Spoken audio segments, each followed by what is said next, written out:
तब हमारे साथ इस पूरे जो लोकसभा का रण चल रहा है, इस पर क्या कुछ सियासी समीकरण होगा, पूरा पैनल हमारे साथ जुड़ रहा है। इस वक्त हमारे साथ बीजेपी से कृष्ण मोहन पांडे जी जुड़ चुके हैं, आलोक द्विवेदी हमारे साथ पॉलिटिकल एक्सपर्ट जुड़ चुके हैं, और भी हमारे साथ एक एक करके तमाम गेस्ट हमारे साथ जुड़ेंगे और उनसे भी समझेंगे कि कहते हैं जो फर्स्ट इंप्रेशन है लास्ट इंप्रेशन, वो इस बार का इंप्रेशन किसके साथ जा रहा है, तो इसको समझने की कोशिश करेंगे।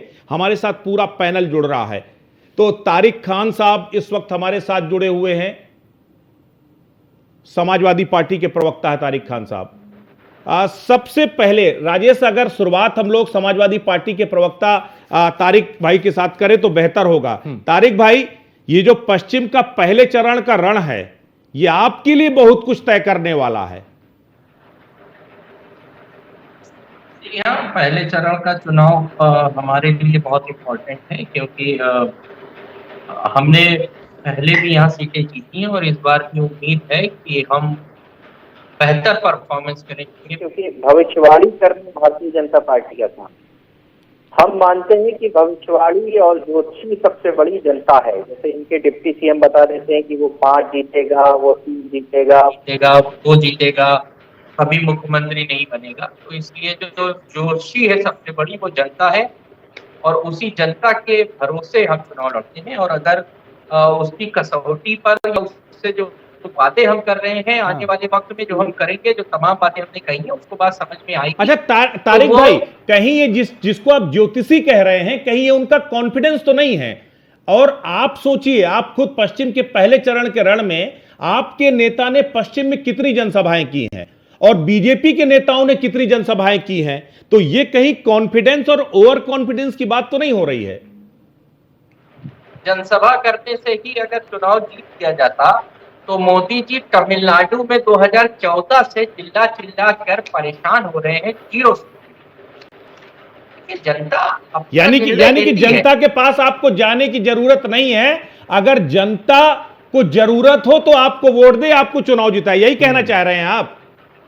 ये आप अपने मुंह से, अपनी जबान से कोई चीजों को मेरे मुंह में मत डालो। नहीं, मतलब क्या है? आपको जनता के पास जाने की जरूरत नहीं है, मतलब तो मैसेज तो यही है ना। आप 10 सेकंड रुक जाइए तो मैं बता देता हूँ। बिल्कुल। क्या जरूरत ये है कि अभी कोई कह रहा था कि वहां जाट वोट का बड़ा प्रभाव है, तो वैसे ही वेस्टर्न यूपी में 10% लगभग राजपूत वोट भी है, उसका भी बड़ा प्रभाव है। बिल्कुल ना? बिल्कुल चुनाव तो उनको मनाने की भी कोशिश की गई है बीजेपी की तरफ से। पहले ये तो मैं बोलूं, फिर मैं चुप जाऊंगा, फिर आपका टाइम शुरू। जी बोलिए। वोट जो है, वोट आग दिखा के नहीं मांगा जाता, वोट आग दिखा के मांगा जाता है।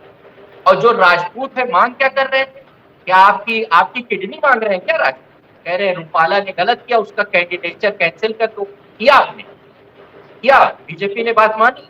मेरठ में बड़ी रैली हुई अभी 6 दिन पहले, राजकोट में बड़ी रैली हुई अभी 6 दिन पहले। आप उस पर डिस्कस करना चाहिए। क्यों? क्योंकि एक समाज है जो नाराज है। अब क्यों नाराज है? उसकी मांगे क्या है? क्या हुआ? कुछ नहीं हुआ। अब अगर वेस्टर्न यूपी में इन 8 सीटों पे जाट वोट का बहुत प्रभाव है, मगर राजपूतों का 0 प्रभाव है, वो तो माइनस में है ना।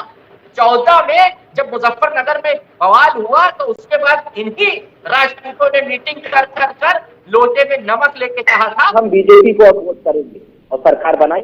अब की बार फिर लोटे में नमक। आपको पता है जो मेरठ में अभी कुछ दिन पहले मीटिंग हुई, लोटे में नमक लेकर कसम खाई है कि बीजेपी को हटा देंगे, समाप्त कर देंगे। अब वो उनकी अपनी इच्छा है, क्योंकि लोकतंत्र यही है कि किसी की क्या इच्छा है और क्या नहीं।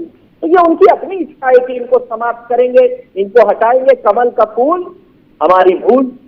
तो इसलिए मैं कह रहा हूं कि हर सीट पर, हर जगह अलग अलग ताना बाना है। अगर आप वेस्टर्न यूपी की बात नहीं, यहाँ ताने बाने की बात ही नहीं थी तारिक भाई। आप तो मामले को टर्न आउट कर रहे हैं। यहाँ ताने बाने की बात नहीं थी, यहाँ बात थी जनता के बीच में जा करके अपनी इंपॉर्टेंस दिखाने या फिर जनता से अपने वोट की अपील करने की।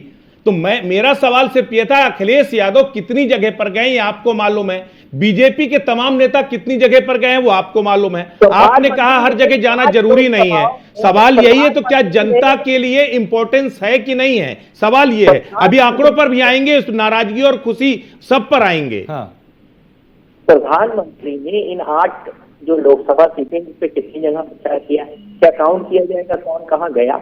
एक बात बताइए आप, ये कैसा सवाल है कि एक पॉलिटिकल पार्टी में सबको इंक्लूड कर रहा हूं, उसमें बीजेपी को भी इंक्लूड कर रहा हूं, वो जनता के पास नहीं जाएगी, वो चाहेगी कि हमको जनता वोट ना दे, सभी लोग चाहेंगे, आदर पूर्वक जाएंगे उसके पास, आग्रह करेंगे, बोली फैलाएंगे, हाथ जोड़ेंगे, ये सब लोग करते हैं। इस सवाल में अपने आप में ही कॉन्ट्रडिक्टरी है कि कोई पॉलिटिकल पार्टी अपनी तरफ से तारिक भाई सवाल एकदम वाजिब था, आप उसे कितना ही घुमा ले, सवाल वाजिब है कि आप कितना गए वो कितना गए, आप उसे घुमा फिरा के कुछ भी कीजिए। मैं चलिए दोबारा आपके पास आएंगे, लेकिन कृष्ण मोहन जी, इस चुनाव में चूंकि पश्चिम में डगर बीजेपी के लिए भी आसान नहीं है, पिछली बार इन्हीं 8 में से 5 सीटें आपने गंवाई थी, अभी कितना आसान या कितना मुश्किल लगता है सफर?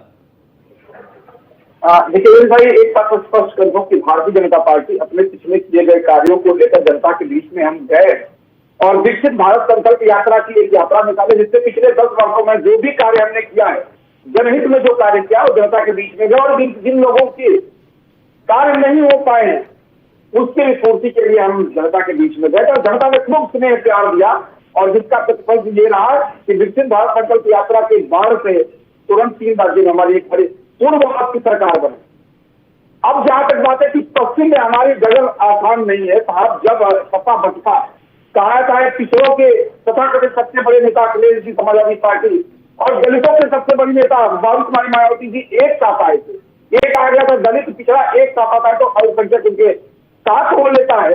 जब ये 3 बड़े वोट बैंक एक साथ आए थे तो भारतीय जनता पार्टी सर्वाधिक सीटें जीती थी। हाँ, जहां तक पश्चिम की बात कर ले तो पश्चिम में कुछ सीटें हम हार गए थे, परंतु इस बार हम उन सीटों को अपने पक्ष में लाएंगे नहीं, हम जीत रहे हैं। उसके पीछे कारण है कि हम 10 वर्ष पिछले 5 वर्षों में जो कार्य किया है पश्चिम की जनता महसूस कर रही है और उत्तर प्रदेश में पिछले 5 वर्षों में जो हमने कार्य किए हैं उत्तर प्रदेश योगी जी के कार्यकाल में, वही उत्तर प्रदेश का जो कभी चल रहा था, वही उत्तर प्रदेश का जो संप्रदाय विशेष के नाम पर वहां पे दंगे होते थे, वही उत्तर प्रदेश था, वही पश्चिमी यूपी था जहां पे कि हर एक जिले में एक गुंडा हुआ करता था, संगठित अपराध चला जाता। परंतु पूज्य योगी आदित्यनाथ सरकार बनने के बाद केंद्र सरकार में नरेंद्र मोदी जी के सहयोगात्मक दृष्टि से आज पश्चिम यूपी अपने एक बेहतर मुकाम पर पहुंचा है और उसे महसूस हो रहा है कि भारतीय जनता पार्टी टेलीविजन की सरकार ने जो पिछली सरकारों में दिया है, जो पिछली सरकारों ने दिया है उसे कई गुना बेहतर इस सरकार ने दिया है और उसी का प्रतिफल ये है कि आप आने वाले आज जो चुनाव हो रहा है आप देखेंगे कि इसका प्रतिफल जो परिणाम आएंगे भारतीय जनता पार्टी के पक्ष में आएंगे। जैसा